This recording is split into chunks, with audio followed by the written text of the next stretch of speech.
2018 পরে 19 এটা সংশোধনী এসেছে।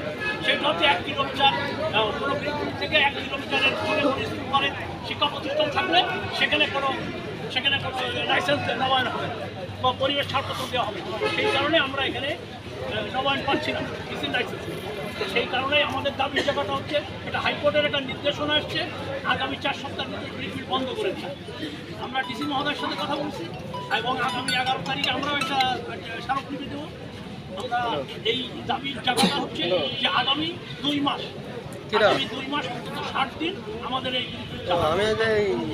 ভিতরে অনুমতি দেওয়ার সাথে সাথে আমরা ভবিষ্যতে যদি রাষ্ট্র মনে করেন যে আমরা এই রাষ্ট্রের জন্য ক্ষতিকারক কোনো লোক বা ক্ষতিকারক কোনো ব্যবসায়ী ভবিষ্যতে আমরা এই বিরোধিতা চালাবো।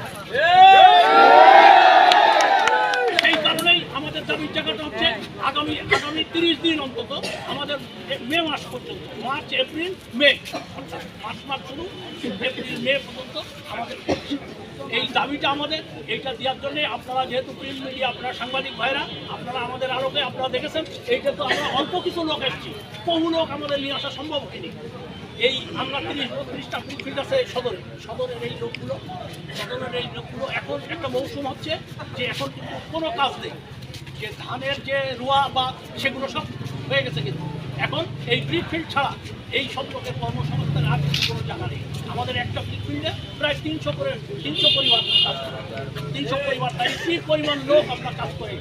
তো সেই কারণেই আমাদের দাবি জায়গাটা হচ্ছে আগামী মে পর্যন্ত অন্তত আপনাদের এই লিখনিতে যেন আমরা এই সুবিধাটা পাই, আপনারা আমাদের পক্ষে লিখবেন এই যেন আমরা এই সুবিধাটা গভর্নমেন্ট আমাদের দেয়, এই দাবি আমাদের। সাথে সাথে আমরা আরেকটু বলি, গভর্নমেন্ট অবৈধ, তাই আলটিমেটলি আমরা প্রায় 10 লক্ষ টাকা রেভিনিউ দিই। আমরা এই সেক্টর থেকে 10 লক্ষ টাকা রেভিনিউর জায়গাটা আমি বলি, রেভিনিউর জায়গাটা হচ্ছে আমরা যে জমি ব্যবহার করি ওইটা বাণিজ্যিক খাজনা দিই, আমরা ইউনিয়নে একটা ট্যাক্স দিই, ইউনিয়ন উন্নয়ন কর সেটারে বলি, আমরা ট্রেড লাইসেন্স।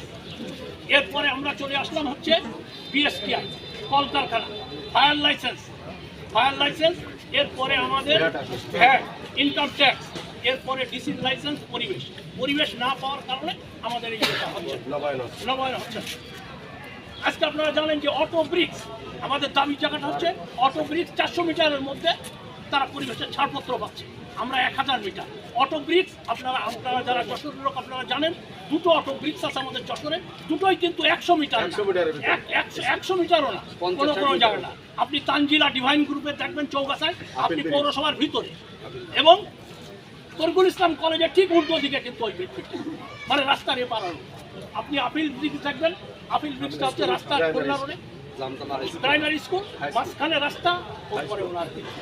তাই আমাদের ব্যবস্থাটা হচ্ছে তাদের অনুকূলে, এবং আমরা ক্ষুদ্র ব্যবসায়ীরা যাতে রাষ্ট্রের ধ্বংস হয়ে যায় এই কারণে, আমলাতান্ত্রিক জটিলতার কারণে এই 400 মিটার করা হয়েছে। যে আমলাতান্ত্রিক জটিলতা এটাই বলবো, এই কারণেই যে ক্ষুদ্র ব্যবসায়ীরা ধ্বংস হয়ে যায়। আমরা তো ক্ষুদ্র ব্যবসায়ী,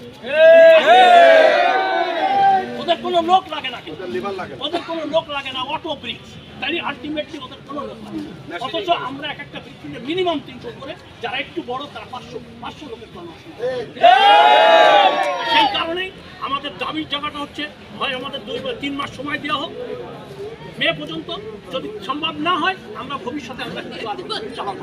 তার কারণ এই 10 লক্ষ টাকা গভর্নমেন্টের রেভিনিউ দিয়ে আমরা রাষ্ট্রের অবৈধ ব্যবসা। তাই অবৈধ যদি হয় তাহলে আপনি রেভিনিউ নেন কেন? আমি যদি অবৈধ হয়ে যাই তাহলে আপনি রেভিনিউ নেন কেন? স্মাগলারদের কাছ থেকে তো রেভিনিউ নেন না, তাদের কাছ থেকে রেভিনিউ পান না।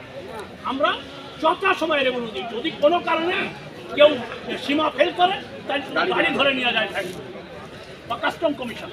সেই কারণেই আমার দাবির জায়গাটা হচ্ছে আপনারা লেখাটা আপনাদের একটু শক্ত করে লিখবেন, যেন অন্তত এই মানুষগুলো মুখের দিকে তাকায়।